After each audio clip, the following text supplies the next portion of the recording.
Good morning, student. Today I will start new chapter, present continuous tense. In our previous class, I have completed first type of present tense, simple present tense. ठीक है, हमने हमारी class में पहले वाली class में simple present tense topic complete कर लिया था. मुझे उसकी एक्सरसाइज आपको सेंड करनी है, तो today I will send the exercises of simple present tense and I'm going to start new topic present continuous tense. ठीक है, present continuous tense भी present tense का ही टाइप है. 4 टाइप्स होते हैं ना present tense के, past और future तीनों के 4 टाइप्स होते हैं. तो हम सेकेंड टाइप की बात करते हैं present continuous tense. तो प्रेजेंट कॉन्टिन्यूस टेंस में जो सेंटेंस होता है वो किस टाइप से होता है और उसमें कौन सी इसमें हेल्पिंग वर्ब का यूज होता है और वर्ब के साथ क्या यूज होता है. Let's see. फॉर्मूला इसका होगा subject plus present continuous tense में हेल्पिंग वर्ब होती है और हेल्पिंग वर्ब इसमें इज, एम या आर का यूज होता है.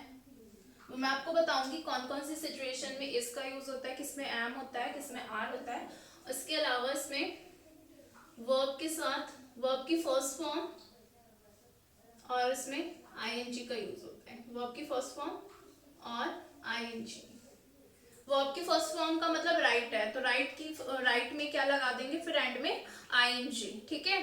रीड है, रीड फर्स्ट फॉर्म है, फर्स्ट फॉर्म में आईएनजी लगा देंगे, रीडिंग हो जाएगा. उसके अलावा स्पीक, स्पीक आईएनजी लगा देंगे, स्पीकिंग. इस तरीके से. ठीक है. Plus object. सेंटेंस किस तरीके से होगा, किसमें इज का यूज होगा, किसमें एम आएगा, किसमें आर आएगा, ये हम देखते हैं. तो जिसमें देखो यहाँ पे कोई सेंटेंस है जैसे और उसका फर्स्ट लेटर यानी सब्जेक्ट हम देखेंगे, सब्जेक्ट के अकॉर्डिंग इज, एम, आर का यूज होगा. अगर सब्जेक्ट सिंगुलर है, सब्जेक्ट क्या हो, सिंगुलर हो, तो उसके साथ हम यूज करेंगे इज. उसके साथ हेल्पिंग वर्ब कौन सी आएगी, इज. हमेशा हम सब्जेक्ट के अकॉर्डिंग हेल्पिंग वर्ब का यूज करते हैं. अगर आपको क्या नजर आ रही है, सब्जेक्ट सिंगुलर है. ठीक है. अब आपको ये तो आइडेंटिफाई तो मैं आपको कीवर्ड्स के थ्रू बताऊंगी, मैं आपको सेंड कर दूंगी कीवर्ड्स, तो आप वो नोट कर लेना. ठीक है. तो कीवर्ड्स के थ्रू आपको आइडेंटिफाई करना है कि वो सिंपल प्रेजेंट टेंस है, सिंपल कॉन्टिन्यूस टेंस है, या जो भी आगे जो टॉपिक आएंगे वो. ठीक है. तो अब जैसे है, एक तो सबसे पहले कि इस प्रेजेंट कॉन्टिन्यूस टेंस में कौन से टाइम की बात होती है. देखो प्रेजेंट सिंपल प्रेजेंट टेंस में तो है जो चीज अभी होती है, इन मतलब प्रेजेंट में अभी जो चीज हो रही है. जैसे मैं आपको अभी होने वाला काम, वो जैसे मैं आपको क्या कर रही हूँ, अभी पढ़ा रही हूँ, तो वो क्या देखो सिंपल कॉन्टिन्यूस में क्या होता है, जो चीज मैंने देखो थोड़ी देर पहले स्टार्ट करी थी और वो अभी तक भी बात क्या हो रही है, प्रेजेंट की बात हो रही है ना. मैंने पढ़ाना आपको 2 या 3 मिनट्स बिफोर स्टार्ट कर दिया था और वो मैं अभी तक भी कंटिन्यू कर रही हूँ, है ना. तो क्या होता है इसमें, थोड़ा सा काम पहले स्टार्ट होता है, होता प्रेजेंट में है लेकिन थोड़ा पहले स्टार्ट होता है. और वो जब तक मैं उस चीज को कह रही हूँ, अगर मैं किसी बात को कह रही हूँ और वो तब तक भी वो चीज कंटिन्यू हो रही है, तो वो क्या होता है, कौन से टेंस में आता है, वो प्रेजेंट कॉन्टिन्यूस टेंस. जैसे अगर मैंने कोई लेटर लिखना स्टार्ट किया तो वो मैंने 5 मिनट पहले किया था और मैं अभी तक भी वो लिख रही हूँ, तो मैं बोलूँगी I am writing a letter, कि मैं एक लेटर लिख रही हूँ. तो मैंने थोड़ी देर पहले स्टार्ट किया था और वो मैं जब वो सेंटेंस जब मैं वो बात कह रही हूँ, वो सेंटेंस जब मैं कह रही हूँ, तब भी मैं उस वर्ब को कंटिन्यू रख रही हूँ. तो वो कौन सा टेंस होगा, प्रेजेंट कॉन्टिन्यूस टेंस. ठीक है.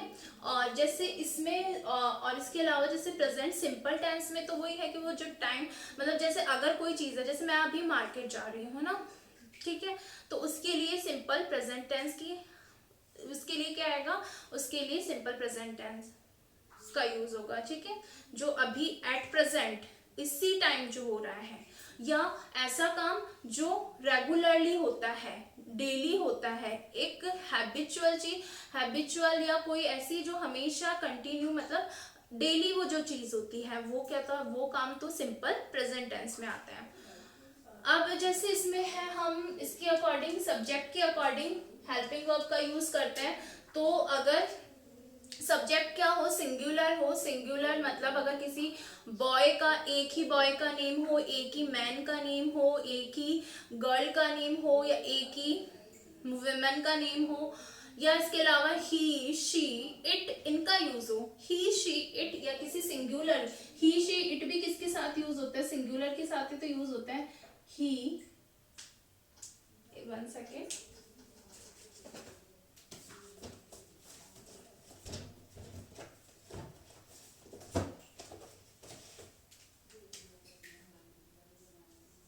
ही, शी, इट, ये किसके साथ यूज होता है, सिंगुलर के साथ ही तो यूज होता है। ठीक है, तो इसके साथ हम यूज करते हैं इज, इसके साथ हम क्या यूज करते हैं, इज। अब यहाँ पे ही में किसी बॉय का नेम आ सकता है, किसी मैन का नेम आ सकता है, शी में किसी गर्ल या वुमेन का नेम आ सकता है, इट में किसी थिंग्स का नेम आ सकता है, किसी भी थिंग का नेम हो सकता है, या एनिमल का नेम हो सकता है। ठीक है, नॉन लिविंग थिंग्स का नेम हो सकता है। तो वो इसके साथ हम किसका यूज करते हैं, कौन से हेल्पिंग वर्ब का यूज करते हैं, इज का। जैसे शी इज आ जाएगा। अब उसके साथ हमें क्या, वर्ब की फर्स्ट फॉर्म के साथ हमें क्या लगाना है, ING. She is reading, she is reading. अब हेल्पिंग वर्ब कौन सी आई, इज आई। कैसे हम हेल्पिंग वर्ब किसके अकॉर्डिंग फिल करेंगे, इसके अकॉर्डिंग। शी का मतलब आपको देखना है, शी सिंगुलर है तो उसके लिए हम इज लगाएंगे। रीड, यहाँ पे जैसे ब्रैकेट में लिखा होगा ये ऐसे, ठीक है। शी इज रीडिंग बुक,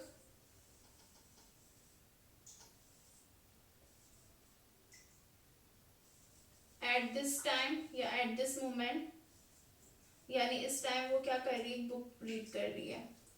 तो यहाँ पे क्या हो गया, देखो रीड आ गया, तो वर्ब की फर्स्ट फॉर्म के साथ आपको क्या लगाना है, आईएनजी लगाना है। Helping verb is am are, singular है तो इसके साथ इज आएगा। अब बात करते हैं आई के साथ हमेशा क्या आता है, किसका यूज करते हैं, आई के साथ एम का यूज करते हैं हम। यहाँ पे जैसे आई होता तो आई, और यहाँ पे रीड ही रहता, और तो हम यहाँ पे क्या लगाते हैं, आई होता है, यहाँ पे सब्जेक्ट क्या होता है, आई होता, तो हम यहाँ क्या लिखते हैं, am. I am reading a book at this moment, ठीक है, या एट दिस टाइम। इसके अलावा जो प्लूरल है, प्लूरल का मतलब किसी 2 पर्सन का नेम हो सकता है, मोर देन 2 पर्सन का नेम हो सकता है, या अगर बात होती है यू, वी और दे, या आपको पता है दे, एक से ज्यादा पर्सन की बात होगी तो दे आएगा, एक से ज्यादा पर्सन की बात होती है तब दे और वी आता है। कंडीशन आपको पता है, अगर किसी पर्सन के नेम के साथ अगर आप खुद भी इंक्लूड होते हैं, यानी उसके साथ आई भी आता है, तो उसके लिए वी यूज होता है, और दे आपको पता ही है। तो इन तीनों वर्ड्स या किसी पर्सन के नेम से एक से ज्यादा होने चाहिए, प्लूरल होने चाहिए, ठीक है, उसके साथ किसका यूज होता है, आर। एक पर्सन सिंगुलर के लिए हम आर का यूज नहीं करते हैं। तो यहाँ पे अगर ये होता है you are reading a book at this time, इस तरीके से। और इसके जो कीवर्ड्स हैं, यानी हाँ कैसे हम सिंपल प्रेजेंट कॉन्टिन्यूस टेंस को आइडेंटिफाई करेंगे, तो मैं एक बार बता देती हूँ। जैसे जो काम अभी हो रहा है एट दिस टाइम, जो काम अभी कंटिन्यू, पहले कुछ टाइम पहले स्टार्ट हुआ था अभी तक कंटिन्यू है, तो उसके लिए हम प्रेजेंट कॉन्टिन्यूस टेंस का यूज करते हैं, जैसे eight this time, eight this moment. और भी कुछ वर्ड्स हैं तो वो मैं आपको सेंड कर दूंगी, कीवर्ड्स कौन कौन से होते हैं, कैसे आइडेंटिफाई करते हैं। सो ईच स्टूडेंट डू, मैं आपको सेंड करूंगी किसकी एक्सरसाइजेस, सिंपल प्रेजेंट टेंस की। तो you will do your work in your copy. Thank you.